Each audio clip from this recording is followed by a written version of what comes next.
La semana pasada debimos de haber cubierto el tema de bases moleculares de la herencia, es decir, cómo se mantiene el DNA dentro de nuestras células y cómo se hereda de célula a célula. Y sobre eso iban los casos clínicos, porque las enfermedades que les mandé tienen mutaciones en genes que regulan alguno de estos procesos. Todos conocemos estas imágenes, que así es como nos pintan a los cromosomas, pero es importante que ustedes se percaten de que estos cromosomas no son cromosomas simples, son cromosomas duplicados que ya pasaron la fase S del ciclo celular y que por eso se ven como si fuera una X, ¿sí? La forma, o sea, hay una de este lado y otra de este lado, porque lo que está aquí es exactamente idéntico que está aquí y cada una de estas estructuras se llama cromátide hermanas. Los cromosomas, vamos a mencionar más adelante, tienen unas proteínas de andamiaje a las cuales se adhiere la hebra de DNA, la doble hebra. Entonces, todos estos hilitos que ven aquí, estos cromosomas se ven como esponjositos, como pachoncitos. Esto es el DNA libre de las uniones a ese andamiaje de proteínas, ¿sí? Se quitan el andamiaje y así es como se van a ver pachoncitos. Entonces, nuestro DNA está constituido por una doble cadena que va a ser complementaria. Cada una de estas cadenas tiene un nucleótido adherido a otro nucleótido, adherido a otro nucleótido, y que a su vez se aparean nuevamente con un nucleótido y así sucesivamente. Nuestro DNA es un polímero de nucleótidos. Entonces, cada nucleótido está formado por tres componentes, que sería una base nitrogenada, un azúcar y un fosfato. Los fosfatos quedan hacia el exterior de la cadena, que esto se demostró en el 54 por Watson y Crick. Y estas cargas negativas es lo que le dan su carga negativa al DNA. Cuando hablemos ahorita de las pruebas de diagnóstico, vamos a ver qué relevancia tiene saber que hay cargas negativas y positivas en nuestro DNA. Hacia el centro de la cadena están las bases nitrogenadas, que en el DNA pueden ser de 4 tipos: adeninas, guaninas, citosinas y timinas, que serían las purinas y pirimidinas, y entre ellas forman enlaces a través de puentes de hidrógeno y por lo tanto siempre hay una base que es complementaria a la otra. Las adeninas siempre se aparean con las timinas y las guaninas siempre con las citosinas. Los polímeros de nucleótidos van creciendo siempre en un sentido de 5' a 3', es decir, tiene que haber un carbono libre en un azúcar para que se una un fosfato en su posición en un carbono 5 y de esta manera se va polimerizando del 5 que entraría aquí en el fosfato y queda otra vez un extremo 3' libre para que se una a otro fosfato. En la cadena que es complementaria hay una alineación en el otro sentido, ¿sí? Acá es en el otro extremo es donde tengo un carbono 3' libre y ahí es donde se va a unir el grupo fosfato en el carbono número 5. Entonces, de esta forma es como se va a ir enlazando el DNA. Las cargas que tienen provocan también que el DNA se pliegue sobre sí mismo y por lo tanto siempre que hablamos de nuestro DNA nos imaginamos a esta doble hélice porque empieza a girar la hebra sobre sí misma. Hay procesos que permiten que este DNA se siga manteniendo, que son la replicación, la transcripción y la traducción. En la replicación, el DNA se convierte nuevamente en DNA, en la transcripción el DNA se convierte en RNA y en la traducción el RNA en proteínas. En la replicación, que es la producción de DNA, yo tengo mi doble hélice y entonces lo que tengo que hacer es abrirla de forma que cada una de las hebras simples de DNA me sirven de molde para formar otra más. Participan unas moléculas que se llaman DNA polimerasas y las polimerasas lo que se encargan es de agregar los nucleótidos que van a ser complementarios a los que ya están en esta hebra y hay otras proteínas que participan, las helicasas que son las que abren la doble hebra de DNA, las topoisomerasas que se encargan de ir cortando en los extremos de las cadenas para que la helicasa pueda seguir pasando. Tenemos también unos primers de RNA porque la síntesis de DNA no puede empezar de nuevo, necesito un molde de RNA y a partir de ahí en un extremo 3' libre ya puedo ir agregando el fosfato con su extremo 5' y a 3' y así sucesivamente. Como las cadenas tienen un sentido contrario, la otra hebra de DNA se va a sintetizar en la otra dirección, pero esta hebra, que se le va a llamar hebra rezagada, se pliega sobre sí misma para ir toda la replicación en el mismo sentido, que es hacia donde va abriendo la helicasa. Pero como esta otra hebra se va formando de pedacito en pedacito, se van formando fragmentos pequeñitos que cuando termina de formarse, y que es hasta donde llega y hay otro primer, la polimerasa, este otro primer se elimina y va a llegar una nueva polimerasa que me va a sintetizar el nucleótido que me falta aquí, y luego llegan unas ligasas para unir este nucleótido nuevo a la cadena, al fragmento nuevo y al fragmento viejito que ya estaba. ¿Sí? Hay también otras proteínas que se llaman proteínas de unión a cadena simple, porque la fuerza que existe entre estos nucleótidos, que son complementarios a estos que están acá, es muy grande, y en el momento en que pasa la helicasa, si no hubiera nada que me las detiene, vuelven otra vez a unirse y no se podría llevar a cabo la replicación, la polimerasa ya no podría entrar. Entonces, estas proteínas se fijan a las cadenas simples y permiten que sigan abiertas para que las polimerasas puedan agregar los nucleótidos complementarios. Existen varios tipos de DNA polimerasas. Hay polimerasas que se utilizan para la cadena líder, hay polimerasas que se utilizan para la cadena rezagada, y tengo también otras polimerasas que además tienen actividad de exonucleasa. Eso significa que tiene la capacidad de que cuando pega un nucleótido, si se da cuenta de que no es complementario a la base que estaba, puede regresarse, quitarlo y volver a poner el correcto. No todas tienen actividades de exonucleasas. Hay una región importante en nuestro material genético que se llama telómeros, son las regiones finales de los cromosomas. Los telómeros son asimétricos, tengo un extremo más largo que el otro. El extremo que es más largo se pliega sobre sí mismo de forma que cubre como una capucha a la otra hebra.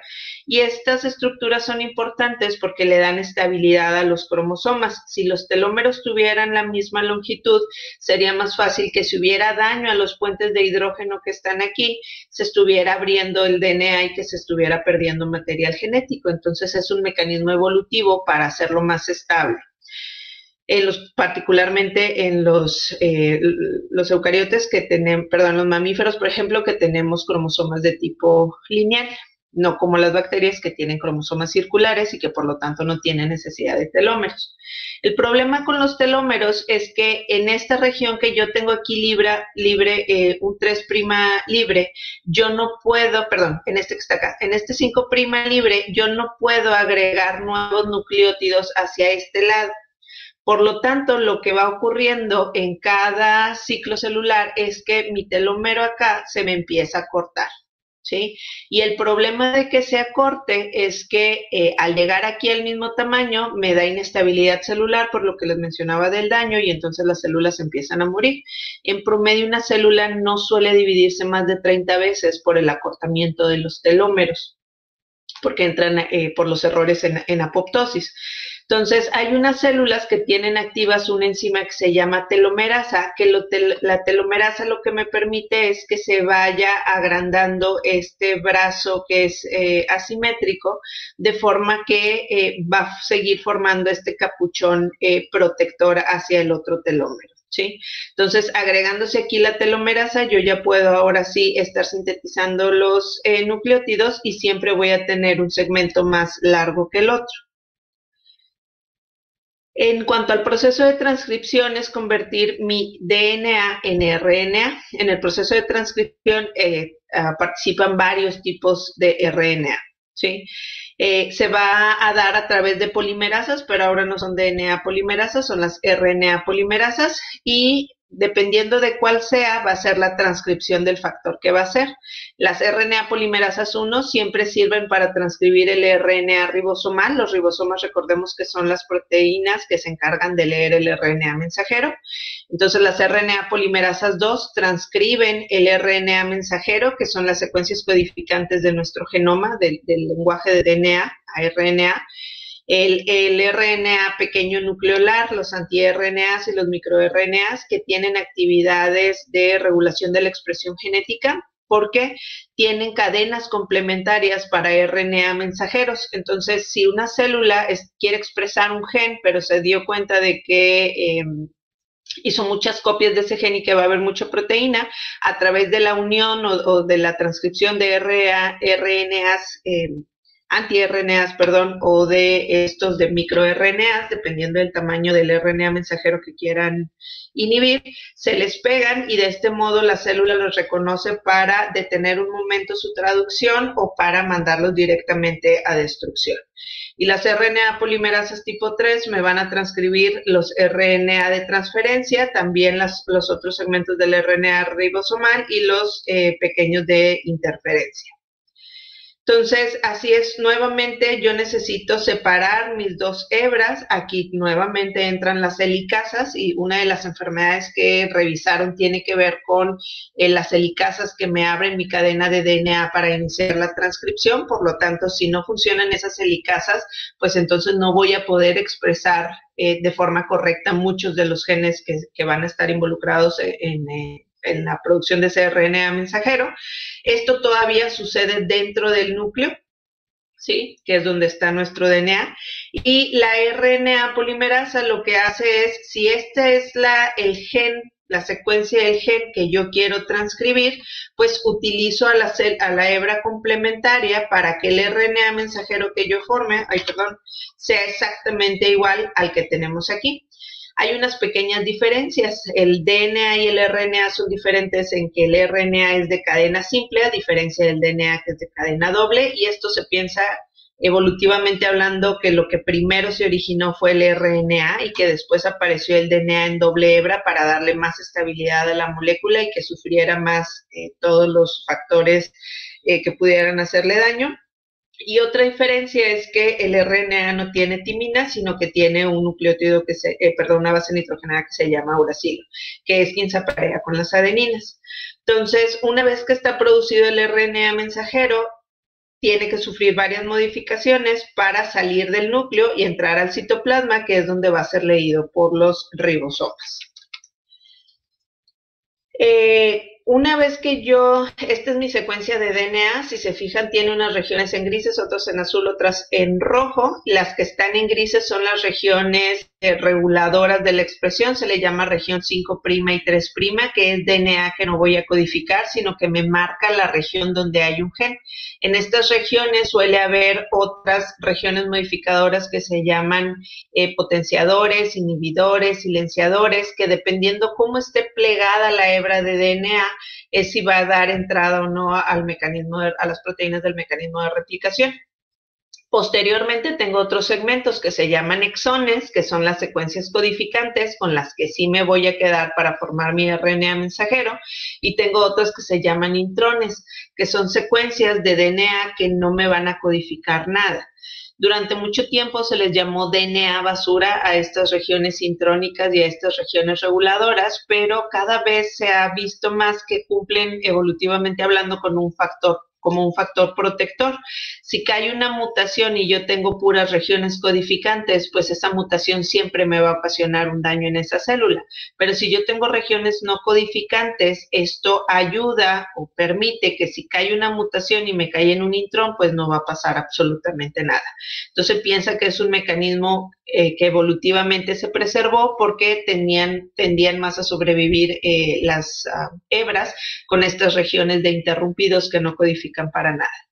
Entonces, lo primero que obtengo a partir de la transcripción de mi DNA es un RNA inmaduro. Este RNA todavía va a tener las regiones exónicas y los intrones, pero posteriormente el RNA maduro ya va a tener únicamente las regiones que corresponden a los exones.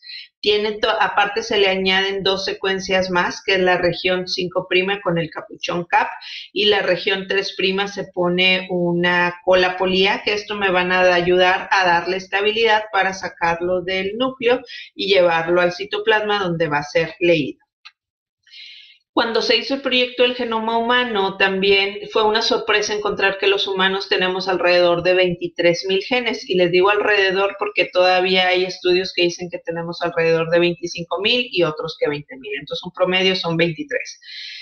Y esto comparado con otras especies, hay especies que tienen más genes, entonces llamaba mucho la atención cómo desde nuestro humanismo, que nos vemos tan perfectos y únicos en la creación de la naturaleza, había otras especies menos complejas que el humano que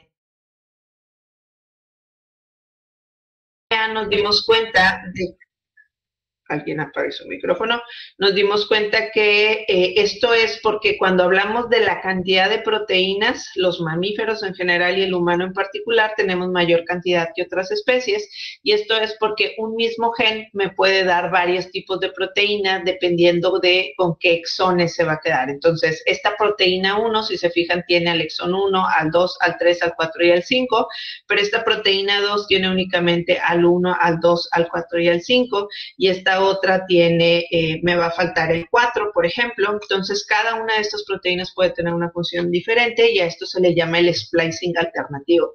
El splicing es cuando yo me quedo únicamente con los exones en mi RNA, y alternativo porque puedo variar el orden de estas regiones codificantes. Doctora, Dígame. ¿eso de variar las regiones codificantes se refiere a entre especies o también se puede en humanos? En humanos, o sea, nosotros como humanos, una misma región de DNA me puede dar origen a diferentes tipos de proteínas. Todos los humanos tenemos esas mismas proteínas. Ok, gracias. Hay otros reguladores de la transcripción, lo que les comentaba en la región arriba de la 5', que están los potenciadores, los inhibidores, y esto es porque la cromatina, que es donde está nuestro DNA, la fibra de DNA, puede plegarse sobre sí mismo, y dependiendo qué proteínas estén unidas a cada una de estas regiones, es si se transcribe o no una región de nuestro DNA. Posteriormente, cuando yo ya tengo mi RNA mensajero, lo voy a soltar hacia el citoplasma, y en el citoplasma es captado por los ribosomas, que empiezan a formar un polímero de aminoácidos, y los polímeros de aminoácidos van a ser los que van a formar las proteínas, que las proteínas pueden ser de dos tipos: enzimas, que son las que participan en reacciones, o proteínas de tipo estructural, que son las que me ayudan a construir algo. El RNA, igual que el DNA, se va a leer en un sentido 5' a 3', y cada uno de los aminoácidos está formado por 3 bases nucleotídicas a las cuales se les llama codones.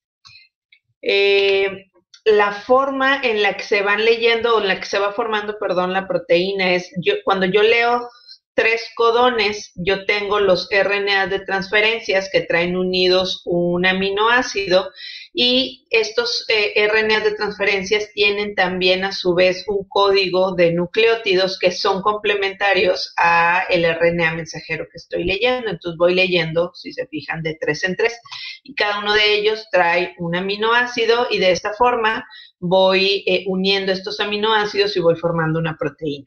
En el ejercicio de las tareas vimos 2 síndromes que tienen que ver con la incapacidad de los RNAs de transferencia para unirse a algunos aminoácidos. Por lo tanto, la síntesis de proteínas es anormal, y esto me provoca enfermedades que son multisistémicas, porque este proceso es sumamente importante para el mantenimiento celular.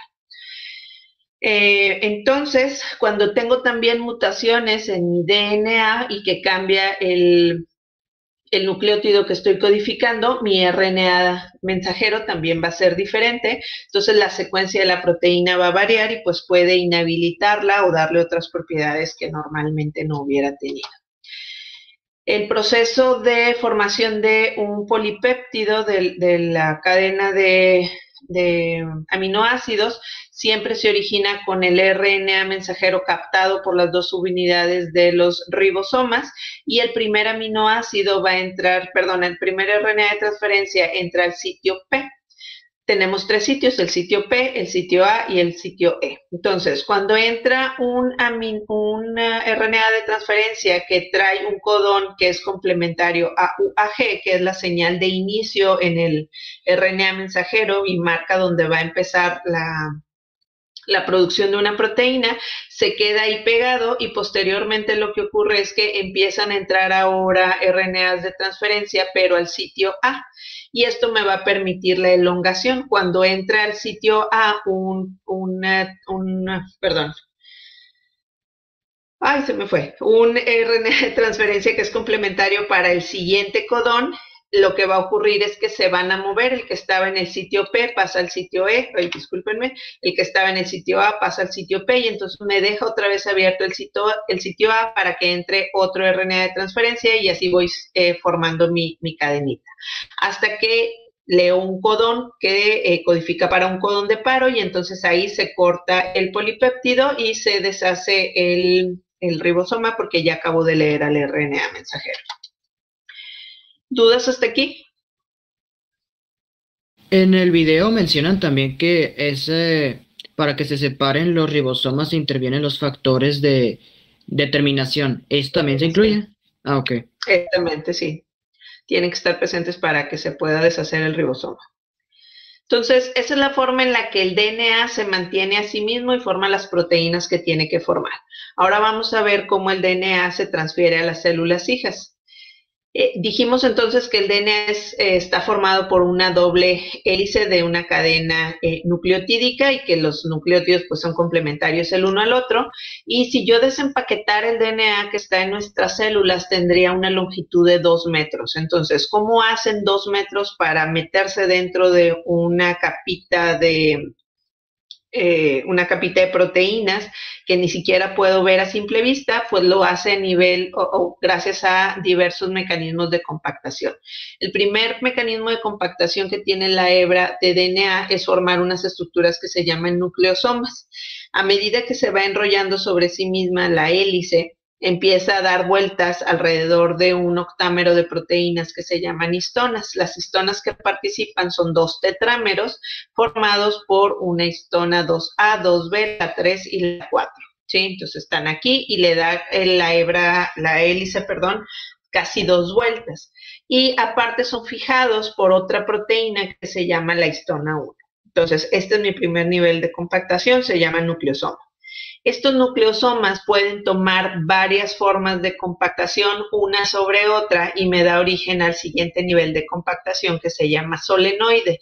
Los solenoides, dependiendo de si es heterocromatina o eucromatina, es como van a cambiar la forma en la que están agrupados.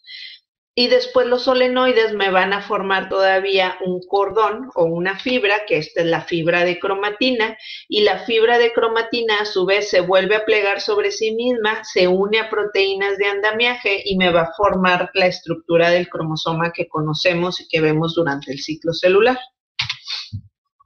Por tanto, a los cromosomas se le estudian varias partes. Ya hablábamos de los telómeros, que son las regiones más terminales. Tenemos también un centrómero, que es donde se unen las proteínas del cinetocoro para que las cromátides hermanas se puedan dividir durante el ciclo celular. Tenemos un brazo P, que sería un brazo corto, y un brazo Q, que sería el brazo largo, y que únicamente se ven en un grupo de cromosomas. Ahorita vamos a ver los tipos de cromosomas que hay. Y hablábamos ahorita de que hay segmentos de DNA que codifican y otros que no codifican. Y cuando yo les agrego color, la cromatina se va a ver con diferente tinción. La cromatina que se pinta clarito, cuando yo le agrego un colorante, esto se llama eucromatina y son regiones que tienen una alta cantidad de genes, y la cromatina que tiene DNA altamente repetitivo no codificante se llama heterocromatina y yo la veo más oscura. Hay a veces otras constricciones en los cromosomas, además del centrómero, que se llaman constricciones secundarias y que generalmente las vemos en el extremo de los cromosomas. Entonces, dependiendo de la posición del centrómero, y esto lo vamos a ver ahorita cuando hablemos de cariotipo, yo divido mis cromosomas en 3 tipos: metacéntricos, si el centrómero está al centro y yo tengo un brazo P y un brazo Q del mismo tamaño; submetacéntricos, cuando el centrómero está más cercano a un extremo y tengo claramente visible un brazo más chiquito que el otro. El chiquito se llama P, el largo se llama Q. Y los cromosomas acrocéntricos, en los cuales el centrómero está prácticamente en la orilla y lo que queda de brazo P, que sería esta rayita azul fuerte, es demasiado chiquita, y hay otras constricciones secundarias que se llaman tallos, y tengo otro material genético que se llama satélites, que en los humanos los satélites y estos tallos tienen las secuencias que codifican para el RNA ribosomal.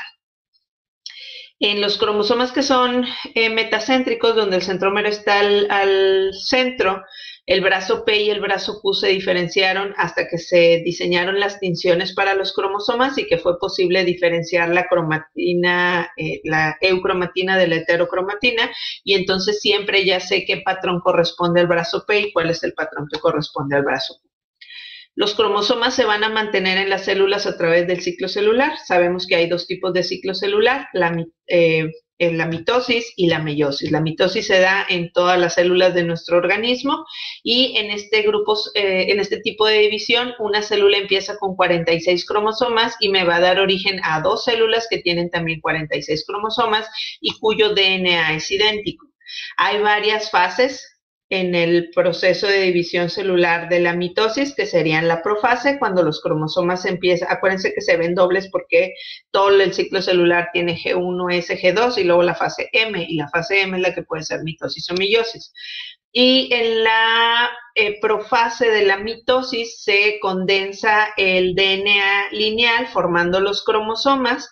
Durante la metafase, esos cromosomas que son dobles se acomodan en el ecuador. Durante la anafase se separan a través del uso mitótico que se unió a los centrómeros, de forma que me van a quedar 46 de un lado, 46 del otro. Y durante la telofase se empieza a formar otra vez la capa del núcleo, la membrana del núcleo, se empieza a separar otra vez el material genético de los cromosomas, se están descompactando y se empieza a formar un anillo de constricción en el citoplasma para dar origen a dos células hijas.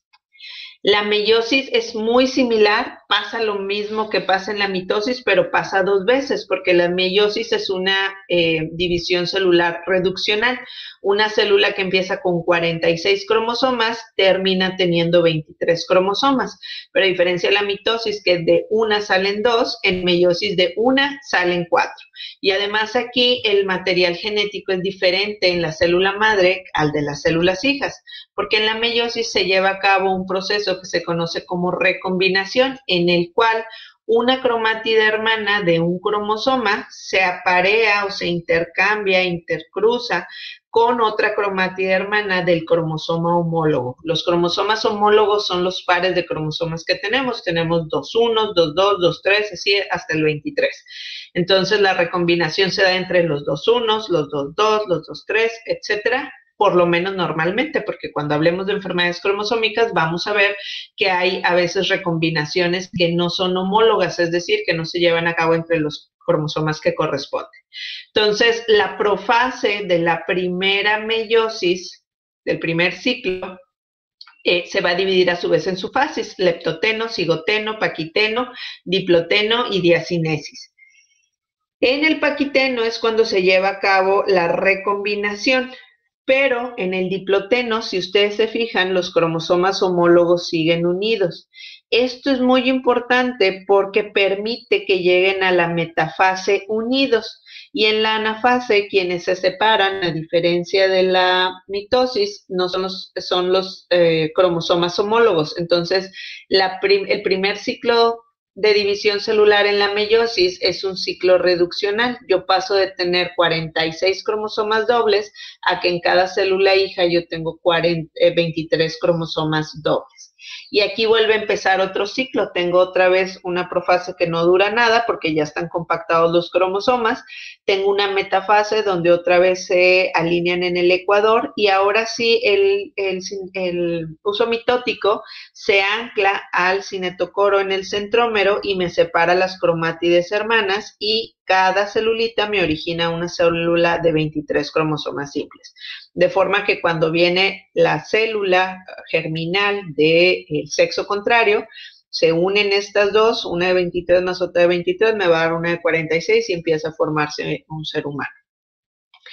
Entonces, esas serían las diferencias. Hay también diferencia en las meiosis entre los sexos. Las meiosis femeninas inician en la vida intrauterina, es decir, cuando yo estoy embarazada de mi hija, en sus ovarios ya se están formando sus ovocitos, los cuales van a tener hijos hasta dentro de 15 años. Bueno, más de 15 años, espero yo. Pero aquí lo importante es que si ustedes se fijan, les comentaba que aquí en el diplotenio y diacinesis están todavía unidos los cromosomas que son homólogos. Entonces, este ciclo no termina en la vida embrionaria, sino que se pone en pausa hasta el momento del nacimiento y todavía después durante alrededor de 12, 13 años hasta que ocurre la primera ovulación. Hasta que una mujer ovula empieza a completar estas divisiones celulares. Por lo tanto, las proteínas que me mantienen unidas a los cromosomas homólogos pueden degradarse si una mujer no se embaraza a edades tempranas. Y esto provoca que si estas se degradan, por ejemplo aquí, me va a liberar a los cromosomas homólogos y a la hora que se acomoden en la metafase 1 ya no tengo a dos pegados, sino a dos sueltos. Y el cinetocoro puede fijarse a uno de un lado y el otro aquí mismo. Y quienes se van a separar aquí no son los cromosomas homólogos, sino las cromátides hermanas. Y esto es lo que se piensa que explica por qué las mujeres, entre más grandes tenemos hijos, es mayor la probabilidad de tener niños con síndromes como el síndrome de Down, porque la división celular ya no se da de una manera de calidad, porque las proteínas que me mantenían aquí todo esto unido se van haciendo viejas también. ¿Ok? Entonces, cuando Doctora, cambia todo esto... Dime.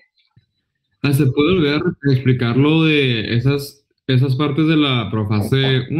Entre los criterios de la rúbrica del trabajo de las enfermedades. Ajá. Mencionaba que un punto de esa rúbrica mencionaba demostrar de 12 a 9 casos. Y iba descendiendo el puntaje en base a los casos que demostraras, pero ¿a qué se refería eso de demostrar casos? No entiendo.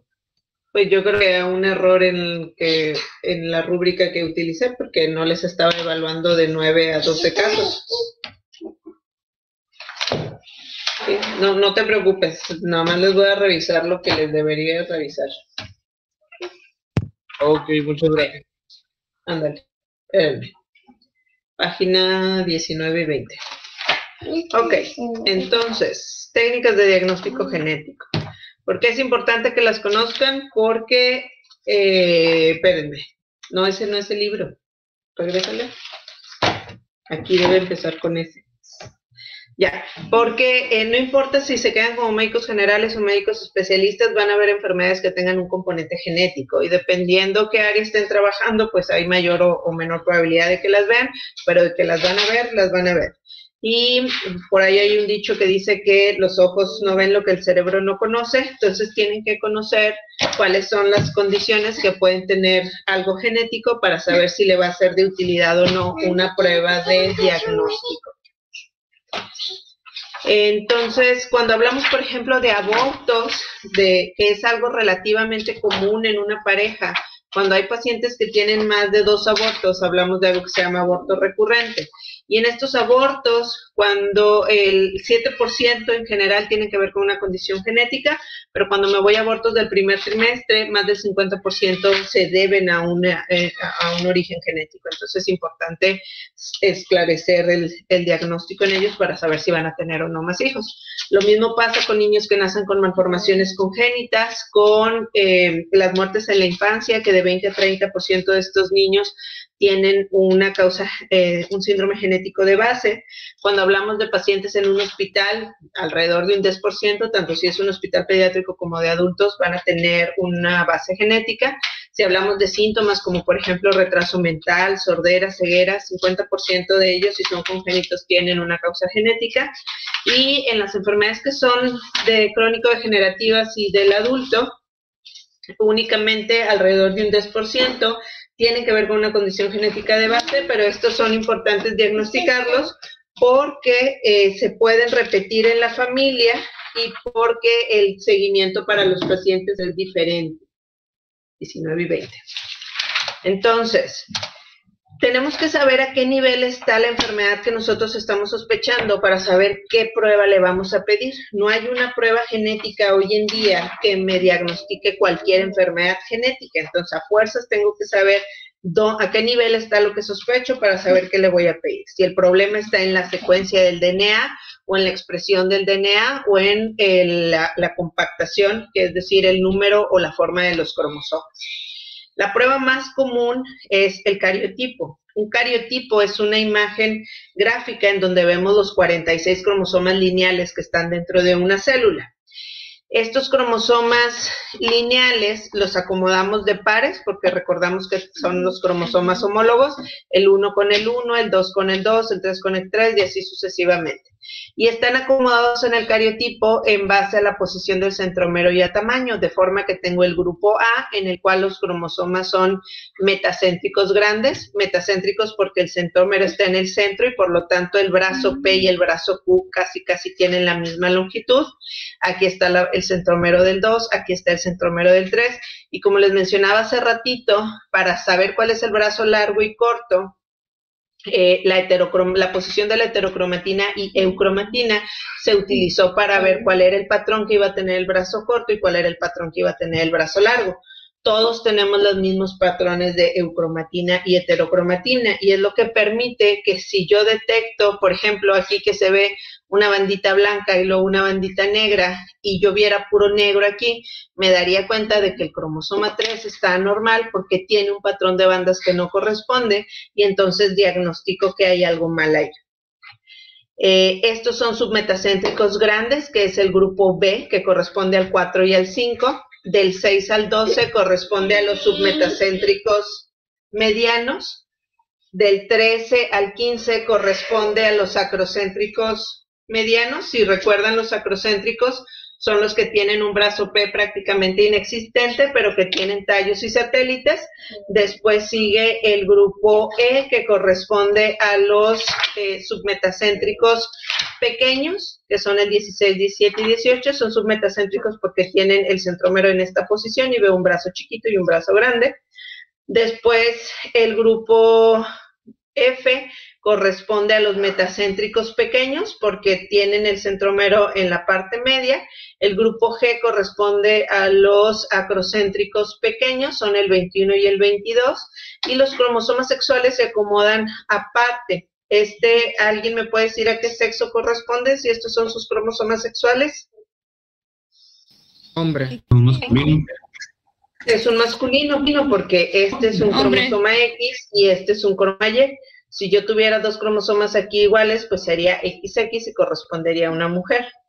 Cuando no se conocía el patrón de bandas, lo único que hacíamos para saber que era mujer era ver que en el grupo C había un par extra que correspondía a los X, porque los X son cromosomas submetacéntricos medianos, y cuando era varón tenía aquí 13 cromosomas, uno solo aquí, y este pequeñito venía al grupo G. El grupo G dijimos que era de acrocéntricos, pero el Y es un cromosoma submetacéntrico, tiene un brazo P y tiene un brazo Q. Entonces, de esta forma los arreglamos. El cariotipo es una técnica artesanal, hablando del mundo de la genética, porque es un estudio que todavía se hace a mano y a simple vista. Esto que ustedes ven, las citogenetistas, que son las químicas o genetistas que se especializan en leer cariotipos, lo ven en un microscopio. Obviamente en el microscopio no se ven así, sino que yo veo una metafase celular llena de las figuritas que son los cromosomas. Y lo que hace el citogenetista es analizar primero el número de cromosomas y posteriormente la forma y el patrón de banda de cada una de ellas al microscopio para después plasmarlo en una hoja. Estas formas ya nos ayudamos por softwares que me ayudan tomando una foto de la metafase, me ayudan a acomodarla, y los citogenetistas lo que hacen es ver que el 1 esté con el 1 y que el brazo P esté arriba y Q abajo y detectar alguna anomalía. Pero la técnica se hace, la analiza un ser humano. Entonces, al analizarla un ser humano, depende mucho de de cuántos cariotipos ha leído, cuánto sabe, porque pues entre más experiencia tenga, mayor probabilidad de que detecte algo. Para yo explicarles las técnicas a mis pacientes y a ustedes, mis alumnos, me gusta comparar a los cromosomas con archiveros para entender en dónde o a qué nivel está el problema. En las enfermedades por número de cromosomas, yo lo que quiero que entiendan es que el problema está porque tengo un material genético de más que no debería de estar ahí. Puede ser que tenga un archivero completo, o puede ser que tenga cajones extra en un archivero, o puede ser que los archiveros intercambiaron cajones, y eso, aunque en teoría no debería de pasar nada porque está todo, nada más cambio de lugar, pues la realidad es que sí me puede dar problemas. Entonces, un cariotipo, lo único que me permitiría ver sería el equivalente a que yo le tome foto a un conjunto de archiveros. Puedo ver si hay de más o de menos, o si faltan y sobran cajones, pero no me puedo asomar a la información que está guardada allá adentro. Para buscar algo que está allá adentro, como por ejemplo un folder con varias hojas, donde cada hoja representa una instrucción para formar algo, es decir, un gen, o para ver las letras que están en una hoja, es decir, ver la secuencia de un gen, necesito otro tipo de técnicas de diagnóstico. Una de esas técnicas sería el FISH, que es por tiempos una de las siguientes pruebas que le siguió al cariotipo. Aprovechándonos de que ya conocíamos algunas secuencias del DNA, y que sabíamos cómo estaba estructurado el DNA, se empezaron a crear oligonucleótidos sintéticos, es decir, una cadena de nucleótidos que yo armaba con el orden que yo quería y a la cual le añadía un fluorocromo. Entonces, cuando ese fluorocromo yo lo excito con luz ultravioleta o con láser, pues va a emitir fluorescencia. Y tengo lo que conocemos como FISH locus específico, ¿sí?, que yo creo un oligonucleótido que va a una secuencia específica dentro de un cromosoma, y por lo tanto, si yo veo la fluorescencia, significa que esa secuencia está presente en el material genético de mi paciente. Si no veo la fluorescencia, significa que no está. Puedo tener también fishes centroméricos, que el DNA de los centrómeros es igual en todos los cromosomas, entonces puedo crear sondas que me van a teñir todos mis cromosomas y saber que tengo 46. Tengo fishes teloméricos, que me tiñen los telómeros de los cromosomas, y tengo otros que se llaman de pintado completo, en el cual yo lo marco a zonas de DNA repetitivo característicos de cada cromosoma, y veo estas tinciones de cuerpo completo del cromosoma que eran de utilidad, y digo eran porque ya hay mejores técnicas, pero siguen siendo útiles y es todo lo que tenemos, pero me permiten identificar o valorar si un cromosoma está cambiando material con otro cromosoma, porque los voy a ver a cada uno de diferente color. Entonces, el FISH es muy útil porque es muy específico, es decir, si tiene la secuencia a la cual yo le construí su secuencia complementaria, pues lo voy a ver fácilmente, pero tiene la desventaja de esa misma especificidad, es decir, si el paciente tiene otra cosa, pues no la voy a detectar por medio de esta técnica, pero esta me sirve para ver si hay particularmente de lesiones dentro del genoma. En el ejemplo de los archiveros, un FISH me ayudaría a ver los folders dentro de un archivero. No me sirve para ver lo que hay adentro del folder, es decir, voy a detectar regiones donde hay varios genes, no un solo gen ni la secuencia dentro del gen, entonces me ayuda para diagnosticar síndromes que les llamamos de microdeleción. Dígame. Doctora. No. Sí, mande. Entonces el FISH sería más bien como para confirmar diagnósticos. Todas las pruebas genéticas son confirmar diagnósticos, o sea, yo sospecho una condición en base a los síntomas del paciente, igual que en cualquier otra condición médica, y pido una prueba para ver si estaba en lo correcto y si puedo corroborar que era eso.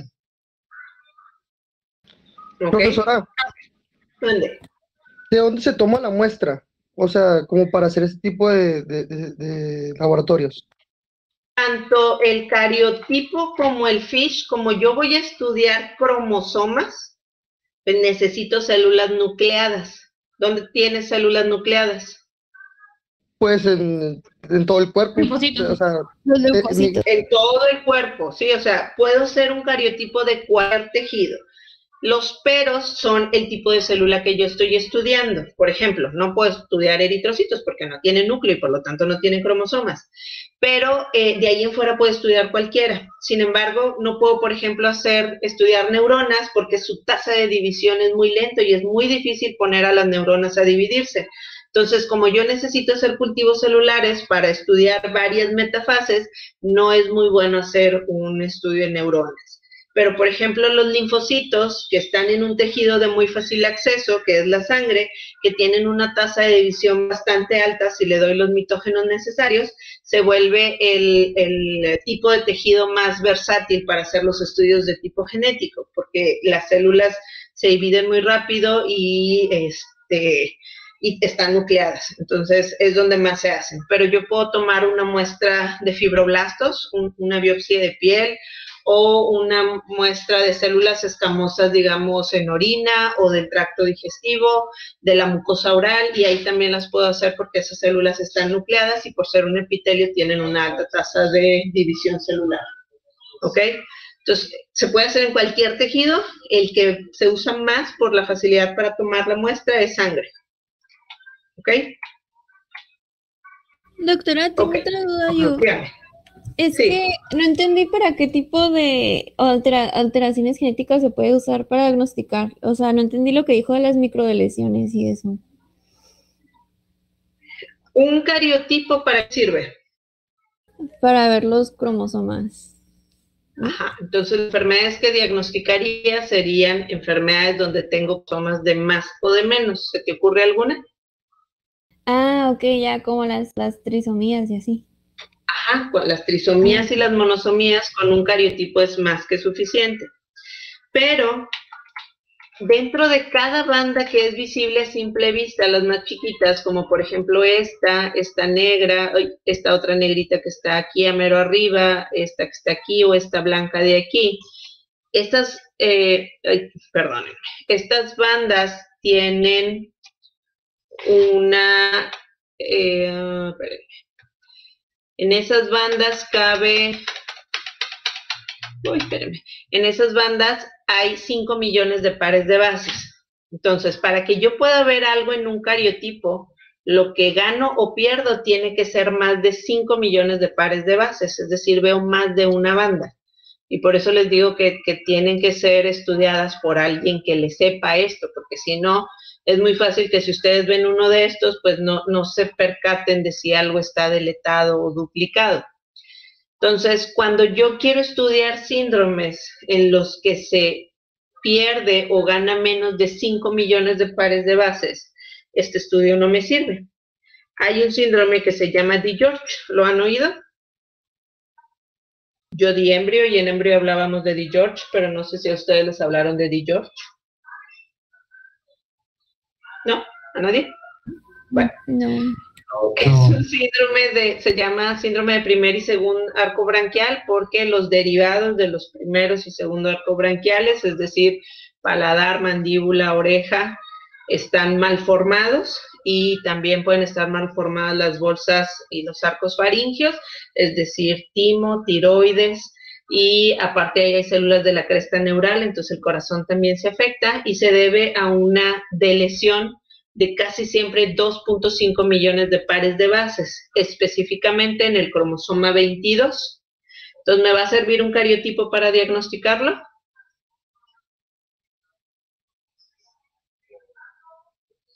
¿Alguien me puede responder? ¿Sirve un cariotipo para diagnosticar el síndrome de DiGeorge? No. Y lo que se pierde son 2.5 millones, esa no, porque en un cariotipo voy a ver más de 5 millones de pares de bases, no voy a detectar la pérdida de 2.5. Entonces, para eso me sirve el FISH, ¿sí? Yo puedo construir un oligonucleótido de alrededor de 5,000 pares de bases que se va a ir a pegar a una de esas 2.5 millones que pierdo. Entonces, si yo lo veo, significa que ahí está esa región, si hay fluorescencia. Si no florece, es que no está ahí. Sin embargo, el FISH no va y se pega a una secuencia de un gen en específico, sino más bien no se pega letra por letra, sino a todo un segmento. Entonces, tampoco pérdidas muy chiquitas las voy a detectar. Todo depende del tamaño de la sonda que yo utilice, pero para eso me sirve el FISH. O me sirve para ver si hay duplicaciones de segmentos específicos en otros cromosomas, es decir, si esta es la región del D. George y yo veo 1, 2 y 3 regiones, pues esto sería una trisomía parcial, porque yo sé que esa región nada más tiene que estar en 2 partes, ¿sí? Entonces puedo ver ganancias o pérdidas con esta técnica, pero que sean más pequeñitas. Otra desventaja que tiene es que yo no puedo poner más de 5 sondas a hibridar a la vez con mis cromosomas porque empiezan a pegarse entre ellas por complementariedad de bases. Entonces puedo tener falsos positivos o falsos negativos y pues no me va a servir. Entonces se han ido diseñando otro tipo de pruebas que me permiten identificar esto, ¿sí? Entonces, ¿para qué me va a servir el estudio genético? Para confirmar la sospecha diagnóstica que tenemos, para hablarle de cuál es el riesgo de que vuelva a pasar a una familia, permite prepararse para las complicaciones, establecer manejo oportuno o dar la opción de diagnóstico prenatal, es decir, estando embarazados antes de que nazca saber si lo tiene o no, o preconcepcional, antes del embarazo saber si un embrión lo tiene o no. Y todo para informar a una pareja sobre sus opciones reproductivas y la posibilidad de tener hijos que no tengan una condición que ya sospechaba. Las pruebas se pueden clasificar de diferentes formas. Una de ellas es por su utilidad, que pueden ser pruebas diagnósticas. Diagnóstica significa que me va a decir si tiene o no lo que sospecho. Hay también otras que se llaman pruebas de tamizaje, que significa que yo se las ofrezco a todo mundo para ver quién tiene altas probabilidades de tener algo. Entonces, si sale una de tamizaje positivo, ahora pido una de diagnóstico. Puedo detectar a portadores, es decir, individuos que cargan información genética anómala, pero que no la manifiestan, pero tienen riesgo de heredarla. Puedo tener también pruebas presintomáticas, es decir, yo le hago la prueba antes de que aparezcan los síntomas para saber si los va a tener o no, o una determinada enfermedad, o predictivas. En las pruebas predictivas, y de estas dos vamos a hablar un poquito más en la unidad de tamizaje genético, hablo del riesgo para presentar una enfermedad, un riesgo alto o un riesgo bajo. Y tengo también las pruebas prenatales, que son las que les mencionaba, que antes de nacer yo analizo a un bebé para saber si van a ser afectados o no. También puedo clasificarlos por qué molécula yo analizo, si analizo cromosomas, proteínas, la secuencia del DNA, el DNA mitocondrial o cómo se expresa este DNA. Entonces, por ejemplo, para cromosomas hablaríamos del cariotipo y del FISH que platicábamos ahorita. Entonces, nuevamente, este es un cariotipo. Un cariotipo se reporta siempre, lo primero que van a ver es el número total de cromosomas, después vemos una coma, este signo ortográfico, y posteriormente los cromosomas sexuales. Entonces, una mujer sana, yo esperaría que tuviera 46 cromosomas, XX, y un varón sano, 46, XY. Todo lo que yo gane o pierda van a ser símbolos que yo le voy a agregar a estas fórmulas cromosómicas. Si yo aquí pongo otra coma y pongo un signo de más, significa que hay un cromosoma o varios cromosomas de más. Si yo pongo 47XY más 21, ¿alguien me puede decir a qué corresponde? Síndrome de Down. ¿En qué género? Klinefelter. Es un masculino porque es XY y tiene un 21 extra y eso clínicamente corresponde a Down. Una monosomía del X o síndrome serían 45,X.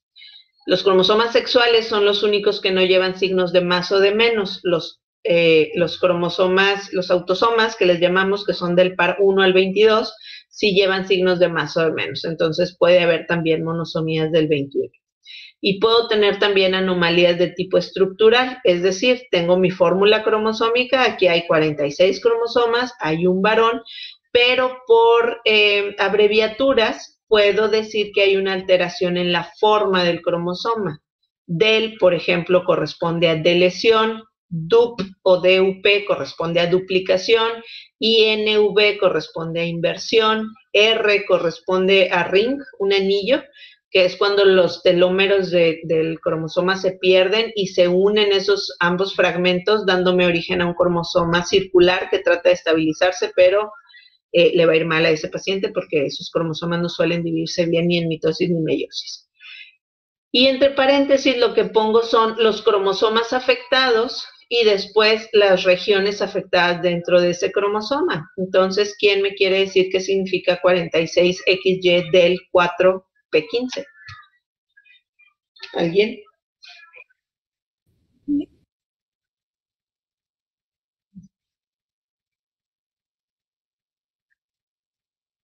Ajá.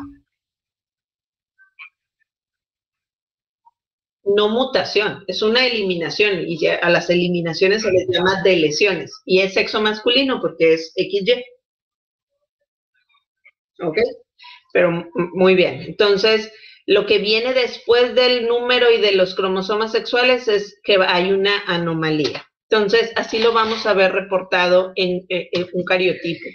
Me dicen siempre, y es importante revisar cuántas metafases contaron, es decir, cuántas celulitas revisaron al microscopio y contaron los cromosomas que están ahí.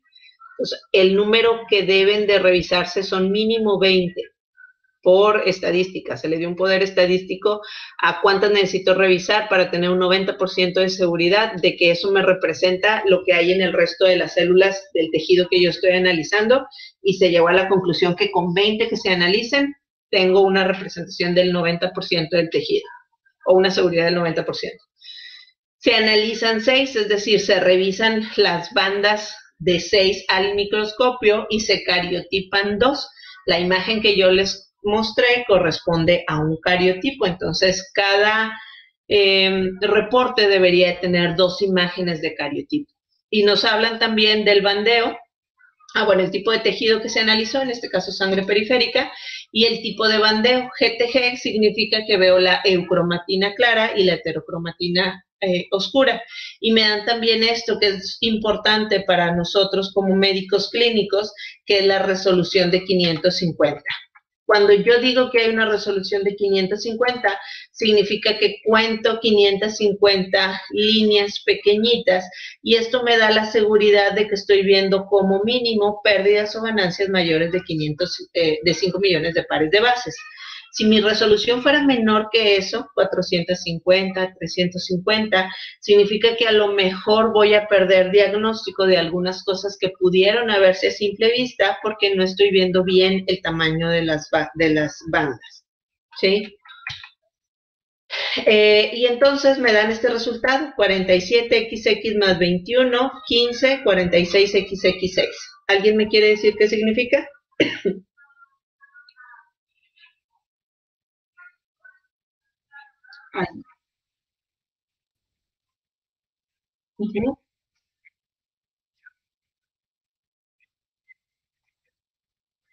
Ajá. Trisomía estaba bien. Se llaman trisomías porque donde deberías de tener un par, ahora tienes 3. Por eso son trisomías, ¿ok? Pues dice 46XX, ¿qué significa 46XX? De lo normal. Sería como lo normal que tendría que ser, como... No. Si ustedes se fijan, contaron 21 células. Entonces, en 15 de ellas, que es lo que representan los corchetes, ¿cuántas células se analizaron? Hay una trisomía y en 6 de ellas está el complemento cromosómico normal. Y esto se le conoce como mosaico. Un mosaico es un individuo que tiene células normales y células anormales. ¿Ok? Entonces, sí, y aquí contaron 21. Ah, dime. Perdón, mande.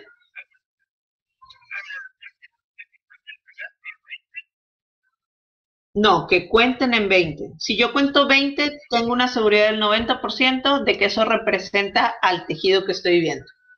Cuando se encuentran... Ajá, si en uno de los 20 salen, lo que se recomienda es seguir contando.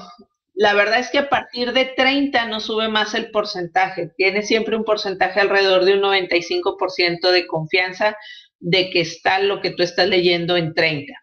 Entonces, si lees 30, 50, 100 metafases, no va a cambiar mucho tu porcentaje de seguridad de que se representa el tejido. Pero generalmente cuando encuentran un mosaico en 20, siguen contando unas cuantas más para asegurarse de que el mosaico sigue siendo bajo o alto. Entonces, en este caso, el mayor porcentaje de células corresponde a células anormales con trisomía 21 y las otras a una normal de 46XX. Doctora, En el FISH, dígame. Aunque solamente se encontrara, darse cuenta que de 20 células que se revisaron, se encontrara nada más en una, ¿sería diagnóstico? Sí, sí. Bueno, ahí va. Hay varios factores a tener en cuenta. Número uno, siempre en cada estudio que pedimos tenemos que poner qué estamos sospechando, porque así los citogenetistas o los biólogos moleculares que interpretan nuestros estudios genéticos pueden orientarse a que si lo que encontraron tiene que ver. Entonces, aquí, por ejemplo, las razones para este estudio fue que había clínicamente características de trisomía 21, entonces tiene sentido lo que yo estoy encontrando. ¿Sí? Si hubiera retraso mental, pues también tiene sentido lo que estoy encontrando porque en trisomía 21 hay retraso mental. Pero si yo la mando por apneas del sueño, bueno, no, también las apneas son típicas de la trisomía 21. Déjenme pensar que no es tan común. Un defecto de tubo neural, un mielomeningocele. Mando a hacer un cariotipo, no sé por qué alguien lo mandaría, pero vamos a suponer, pero mando a hacer un cariotipo y se encuentra este resultado. Y entonces ahí se diría, es que no tiene que ver el mielomeningocele con trisomía 21, sobre todo si físicamente no parece una trisomía 21. Y entonces lo que hago es pedir una muestra de otro tejido, ¿sí? Y si en otro tejido me encuentro lo mismo, es que forzosamente eso es una trisomía 21. Y generalmente escogemos tejidos que tienen diferente origen embriológico. ¿Se acuerdan de dónde viene la sangre? ¿De qué capa embrionaria? ¿O los regreso a embrio? ¿Mandé? De mesodermo, muy bien. Entonces, ¿qué tejido crees que pudiera analizar para revisar otra capa embrionaria? Perfecto. Entonces, generalmente lo que hacemos cuando tenemos duda de un resultado en sangre es tomar piel porque es la más sencilla, ¿sí? Porque si quisiera estudiar endodermo, pues tendría que tomar de tubo digestivo y está complicado hacer una biopsia de ahí. Pero si tomo de ectodermo, estoy viendo la representación si tomo piel, estoy viendo la representación del ectodermo y entonces encontrarme el mismo mosaico en dos líneas celulares diferentes, con origen embrionario diferente, ya eso sería sumamente poco probable. Entonces ya le creo a mi resultado, por así decirlo. O puedo solicitar otra técnica diagnóstica en el mismo tejido, por ejemplo, hacer un FISH. Pongo sondas que tengan fluorescencia para el cromosoma 21 y si sigo encontrando lo mismo en una muestra diferente, pero que ahora estoy haciendo FISH, pues también sé que mi resultado es confiable. ¿Ok? Ok, entonces, cuando hago FISH u otras pruebas, cambia un poquito lo que agrego a la nomenclatura, pero sigue siendo muy similar. Aquí, como vemos, pues 46XX significa que es mujer y la abreviatura ISH significa hibridación in situ, entonces sé que corresponde a un FISH. Y el cromosoma que viene ahí al lado va a ser la región hacia donde yo dirigí los oligonucleótidos con fluorescencia que yo escogí. Y después vienen los nombres que se les dieron a esas sondas fabricadas, Tupel y ARSA, así les pusieron, ¿sí? Ya tienen un nombre comercial establecido casi todas las regiones de nuestra genoma. Entonces, lo normal es encontrar ¿cuántas copias de una región de mi genoma? 2. 2, porque efectivamente en como tengo cromosomas homólogos, la información genética está repetida. Entonces lo normal es que yo tenga 2 regiones de Topl y 2 regiones de ARSA que van dirigidas al mismo segmento cromosómico. Y, por ejemplo, este sería un resultado anormal, 46XX, una hibridación para el cromosoma 22, la región Q11, pero el Topl la encontré por 1 o menos, ¿sí? Entonces nada más tengo una copia y esto se considera positivo para una deleción cromosómica. Cuando yo les decía hace rato que el FISH tiene la desventaja de que es muy específico, o sea, yo tengo que sospechar cuál es el segmento que falta o que sobra para pedir el FISH. Si yo nada más pongo FISH en mi receta y lo mando al laboratorio al paciente, el laboratorio me va a hablar y me va a decir, con todo gusto le hago un FISH, nada más dígame cuál quiere. Quieren el cromosoma 1, 2, 3, 4 hasta los cromosomas sexuales, en el brazo corto, largo, ¿qué segmento? Entonces, hay ocasiones en que el fenotipo de los pacientes o la clínica no me permite identificar cuál es mi sospecha diagnóstica. Y para esto se han diseñado otras pruebas. Esta imagen que vemos aquí corresponde a una prueba que se llama hibridación genómica comparativa, en la cual, me faltó esta imagen. Espérenme tantito para explicarles cómo funciona esto. ¿Hasta aquí alguna duda? Todo bien de mi parte. No, doctora. Ok.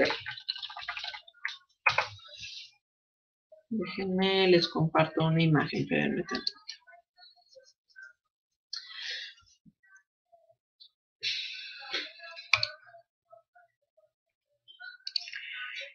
Entonces, en la hibridación genómica comparativa y los microarreglos, yo no tengo una sospecha específica, sino que mando a analizar todo el DNA buscando pérdidas o buscando ganancias. Y lo que hago para estas pruebas es que utilizo, denle chance a mi internet porque se me está trabando. Utilizo el DNA de mi paciente y lo tiño de un color, y un DNA control y lo tiño de otro color. ¿Me siguen escuchando? Sí. Sí. Sí, doctora. Ok. Sí, sí. ¿Está trabada mi- ¿Cuál ¿Mande? hibridación? Es la hibridación en la que estamos hablando. Sí, estoy hablando de la hibridación genómica comparativa. Ok. Trabó mi internet y no me deja moverle ya nada, pero bueno, voy a seguir hablando hasta que se corte o hasta que ya se comparta la pantalla.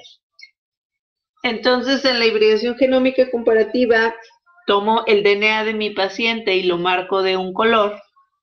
Tomo un DNA control, que vuelvo a decir que en el proyecto del genoma humano conocimos nuestro material genético y el orden que debería tener y la secuencia de cada uno de los cromosomas humanos, y lo tiño de otro color.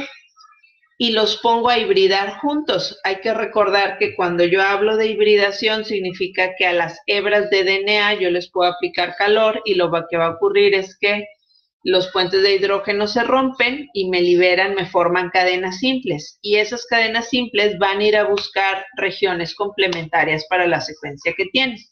Entonces la hibridación se lleva a cabo en una laminilla que tiene las regiones complementarias. En la hibridación genómica comparativa, en las laminillas hay cromosomas artificiales, es decir, como yo ya conozco la secuencia de un cromosoma, pongo ahí una hebra de cada uno de mis cromosomas y entonces pongo a hibridar mi mezcla del paciente y del control. Como tienen fluorescencia diferente, cuando yo excito ese fluorocromo con luz ultravioleta o con un láser, voy a ver un color y el color que vea es lo que predomina, si el DNA de mi paciente o mi DNA control. Voy a reiniciar la página, así que creo que me van a dejar de escuchar, pero ahorita vuelvo, porque esto ya no quiere funcionar.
Volví. Entonces, nada más les quiero acabar de explicar el microarreglo porque ahí nos vamos a quedar el día de hoy. ¿O tienen ganas de terminar la clase? Gente. Como usted guste, doctora. Pues mis opciones son ir a ver a mi hijo que sigue llorando o seguir hablando con ustedes, así que lo que ustedes decidan. Ir a ver al hijo. Puedo seguir hablando. Ay, no se ve bien. A ver, una más grande. Ahí está. Están viendo mi pantalla, ¿verdad? Pero es que no sé si tienen clases o ya si quieren ir a dormir, porque entiendo que a veces la información de mi materia puede ser bastante pesada y compleja. Bueno, entonces voy a acabar con microarreglos en lo que se decide.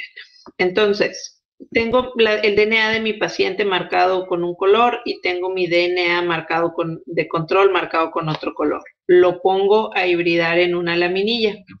Si yo tengo una laminilla en la cual en cada pocito tengo mis cromosomas artificiales con todo mi genoma en hebra simple, por pura matemática y por puro azar, si existe la misma cantidad de las dos muestras hibridando en el mismo lugar, la competencia por hibridar sería igual, por lo tanto tendría la misma cantidad de regiones donde hibrida mi control en color verde y mi paciente en color rojo. Si esto es así, cuando yo los excite con la luz ultravioleta a los fluorocromos, el fluorocromo se ve de color amarillo, significa que existe la misma cantidad de DNA del paciente y del control. Pero cuando la luz al excitar revela otro color diferente, rojo o verde, significa que hay más DNA del paciente o del control. En el caso de los de los arreglos de SGH, el control vamos a verlo de color verde y a mi paciente de color rojo. Entonces, así es como yo sabría si mi paciente tiene una microdeleción porque gana el control o una microduplicación porque gana su DNA. Y aquí la ventaja que tengo es que puedo ver todo el genoma y que es una maquinita la que me está ayudando a interpretarlo, por lo tanto no depende del expertise del humano que lo revisa. La desventaja de la hibridación genómica comparativa es que tiene una resolución de 5 millones de pares de bases, es decir, me ve la misma cantidad de material genético ganado o perdido que un cariotipo, nada más me ahorraría el factor humano. Pero en los microarreglos que se hacen hoy en día, en las laminillas puedo poner fragmentos de diferente tamaño, de 2.5 millones de pares de bases, 750,000 pares de bases, que es el que más utilizamos para clínica. Puedo poner 1000 pares de bases, 2 pares de bases, 3 pares de bases, lo que yo quiera, porque estas laminillas son hechas de acuerdo al consumidor. O sea, yo le puedo decir a un laboratorio, a una empresa, de cuánto quiero que sean los fragmentos que se me detecten. Entonces puedo detectar pérdidas muy grandes o pérdidas o ganancias muy chiquitas. Entonces, la ventaja del microarreglo es que no necesito tener una sospecha diagnóstica porque me va a analizar la totalidad del DNA. Y de hecho, el microarreglo es hoy en día la primera prueba que se sugiere hacer ante casos, por ejemplo, de retraso mental, de autismo, de pérdida gestacional recurrente, porque es mayor la probabilidad de que encontremos algo. ¿Ok? ¿Dudas con el microarreglo? Ay, yo, doctora. Dígame. Es que me queda duda, o sea, en el microarreglo van a ir secuencias cortas o largas de lo que queramos, o sea, complementar. No entiendo, o sea, van a ser hebras individuales también. Es que no me queda duda cómo se van a hibridizar, o sea, cómo se van a combinar. Tienen que ser, o sea, monocatenarias para que se puedan mezclar. No sé si lo dije correctamente. Sí, o sea, debe ser una hebra. Es que estoy viendo si hay algún dibujito que esté mejor porque no lo agregué a mi presentación, el de esta técnica. Pero son hebras simples. Bueno, la realidad es que son hebras dobles, pero cuando yo las pongo a hibridar en la laminilla, pongo calor, entonces se van a desnaturalizar y van a ser hebras simples. Entonces van a competir con los fragmentos o los cromosomas completos que estén en cada pocito, y si existe la misma cantidad en uno y otro, pues se va a pegar 50% de un color y 50% de otro color aquí adentro en cada pocito. Entonces, terminando ese proceso de hibridación, yo pongo agua, lavo lo que no se pegó y lo único que analizo es lo que quedó pegado en mi laminilla, en mi array, en el arreglo. Entonces, aquí ya pongo ahora el fluorocromo y veo la luz que se emite. Si es verde o si es rojo, sabemos que a mi paciente le falta o le gana. Si es amarillo, significa que hibridó la misma cantidad de rojo y la misma cantidad de verde. ¿Me explico? Ok, muchas gracias. Sí, muchísimas gracias. Ok. Entonces, ¿cómo se va a interpretar un microarreglo? Aquí está. Igual que con el FISH y con el cariotipo, la primera palabra es lo que define el tipo de estudio. Si empieza con el 46XXXY es un cariotipo. Si es 46XY o XX y luego después de CISH significa que es un FISH. Pero si empieza con la palabra ARR significa que es un microarreglo. Y luego viene unas letras y un número. Este corresponde al patrón del genoma humano que se utiliza como referencia. Vuelvo a decir, en el proyecto del genoma humano se analizó la secuencia de cada uno de los cromosomas, entonces yo sé cuántos pares de base hay en cada uno de los cromosomas humanos, pero en el proyecto original, pues nada más se secuenciaron 5 genomas de 5 individuos, entonces decir que 5 representan a la totalidad de millones de habitantes del planeta, pues iba a ser muy erróneo. Entonces, con el paso del tiempo, cada vez se han secuenciado más genomas completos, entonces hay borradores del genoma de qué se considera lo normal para poder comparar en cuanto a cantidad y secuencia. Entonces, en este caso, la versión que se usó para comparar fue la 19, hoy en día van en la versión 38, entonces sí es importante por lo menos tener una idea de en qué versión del genoma se está trabajando actualmente y cuál se considera el estándar para comparar. Posteriormente viene el segmento donde detectaron un error, que en este caso fue el cromosoma 16, el brazo corto, región 1, banda 1, subbanda 2, o como les gusta decir a ustedes, P11.2, que es lo más sencillo y es entendible y es aceptado por mí. Y posteriormente lo que viene aquí entre paréntesis son el número de nucleótidos contando desde el telómero, perdón, hasta el otro telómero, y de los cuales nada más tengo una copia, cuando lo habitual es que dijimos que siempre tengo que tener por 2 la cantidad de mi material genético. Entonces, esto largo simplemente significa que hay una delesión en uno de mis cromosomas en 16p11.2, y esto es un síndrome genético relativamente frecuente. Este es otro estudio, un ejemplo para una interpretación. A Jane le hicieron un microarreglo porque tenía retraso del desarrollo. El arreglo es de tipo SNPs. SNP significa que veíamos diferencias en la laminilla de hasta un par de bases. ¿Alguien me puede decir qué fue lo que encontraron? Es esta parte que está aquí.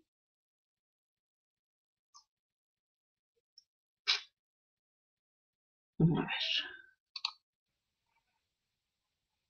Sí, sí, efectivamente, esto sería. ¿Alguien quiere participar? ¿Qué significa? Doctora, ¿puede hacer un poquito zoom? Es que Sí, está muy ahí va. pequeño.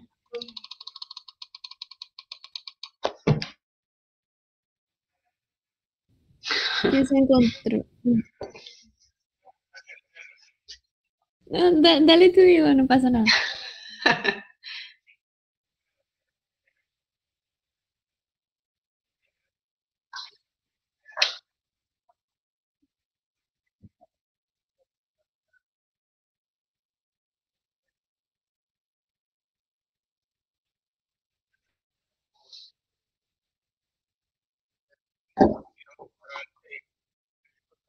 Ok, te voy a... No, sí, pero no. O sea, hay una sola copia, pero es en el cromosoma 4, en el brazo largo, de la región 35.1 hasta la 35.2, se perdieron desde el nucleótido 185.135.549 hasta el nucleótido 190.957.473. Digamos. No es la segunda, bueno, no es que signifique hasta, sino que me representa como las bandas. La primera banda donde se detecta la pérdida es Q35.1 y la segunda banda es la región Q35.2.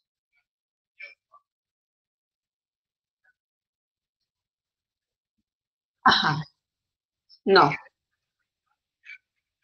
no, es el mismo, es la misma región, pero es desde este pedazo hasta este pedazo. O lo que está en medio de estos dos segmentos de estas bandas es lo que se perdió y este es el número de nucleótidos. Y esto se va a interpretar como viene acá arriba. Tengo una deleción de 6 megabases, es decir, 6 millones de pares de bases. Y aquí sí dice que va desde 4Q35.1 hasta, que es lo que significa aquí el guión con el símbolo de más, hasta la región terminal del cromosoma 4. Esto es el telón. Es una... Dime. La chica es una duplicación. Ajá. Es una duplicación que va desde el cromosoma X, el brazo Q27 hasta el cromosoma 3, Q28. No, estás cometiendo el mismo error de ahorita.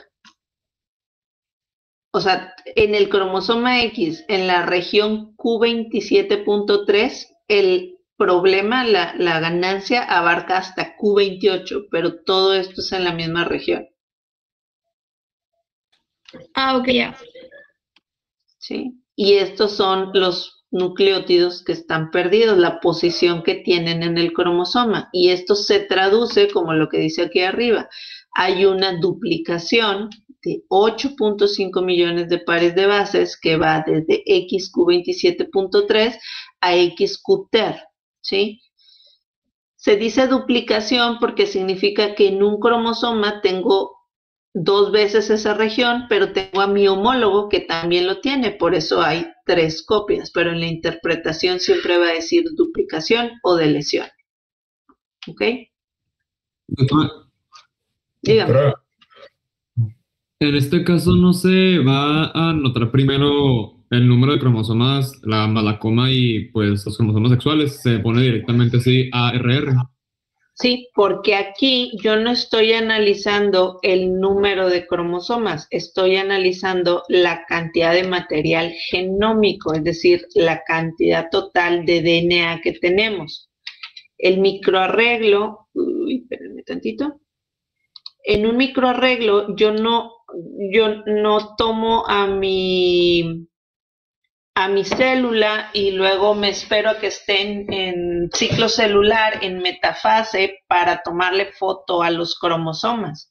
Aquí lo que hago es tomar las células totales de sangre, las que sean, rompo membranas celulares, extraigo DNA y lo pongo a hibridar directamente. Entonces, ya no me importa si está o no la forma del cromosoma 1, del cromosoma 2, del cromosoma 3, sino estoy viendo la cantidad de material del cromosoma 1, del 2, del 3. No sé si me explico. Sí, ya, muchas gracias. O sea, si mi paciente tuviera una inversión significa que cuando yo veo el cromosoma, lo que está abajo, debería de estar arriba y lo que está arriba debería estar abajo, y yo hago un microarreglo, no lo voy a identificar. ¿Por qué? ¿Alguien me puede decir? Porque está todo lo que se esperaría encontrar, pero no podemos tener una imagen mental o gráfica para saber si está en el orden correcto. Exactamente. No sé dónde está, pero ahí está. ¿Sí? Entonces no estoy ganando ni perdiendo. En el microarreglo nada más veo la cantidad de información que tenemos, si tenemos de más o de menos, pero no sabemos cómo está ordenada. Entonces, de igual manera, si yo hago un microarreglo y está normal, pero mi paciente tiene una alteración estructural donde no ganó ni perdió, sino que cambió de lugar, yo no me voy a dar cuenta. Por eso vuelvo a repetir que para que una prueba a mí me sirva, necesito saber qué estoy buscando, para saber qué le voy a pedir. ¿Ok? Dígame.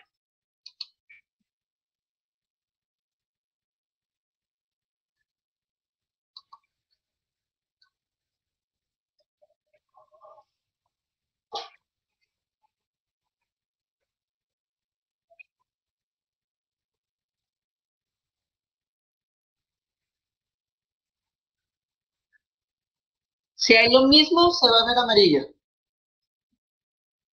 Ajá.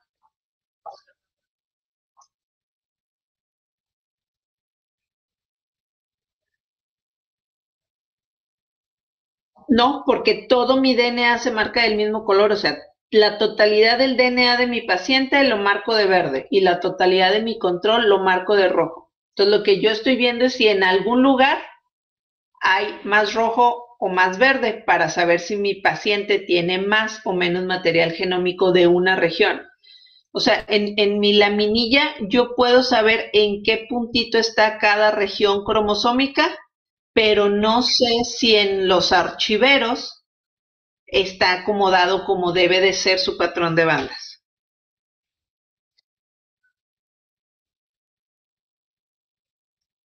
Exactamente. Sí, sí, así exactamente. Entonces, hay veces que, por ejemplo, tengo un cariotipo en el que me reportan aquí, vamos a suponer que este 9 tiene una región de más. Entonces yo veo la cromatina y digo, híjole, no sé esas bandas negras y oscuras que estoy viendo extras, ¿a quién le pertenecen? No sé si es un fragmento del 8, del 2, del 3, etcétera. Pero si hago un microarreglo, voy a saber a quién le pertenece ese material, ¿sí? Y si empezaba directamente con ese mismo paciente por el microarreglo, iba a saber que tenía una ganancia, pero no iba a saber dónde estaba pegada. Nada más sé que esa región tengo 3 copias en lugar de 2. ¿Me explico? Ok. ¿Alguna otra duda? Entonces se tiene, ay, perdón. Dime. Entonces es como, tiene que ser complementario el cariotipo y el microarreglo. Depende. Si tú sospechas Como para algo saber en qué cromosoma está particular y afectado pides y la luego prueba ya para... es el micro. Ajá. O sea, lo ideal es tener una sospecha. Entonces tú pides la prueba para confirmar tu sospecha. Si te sale negativo,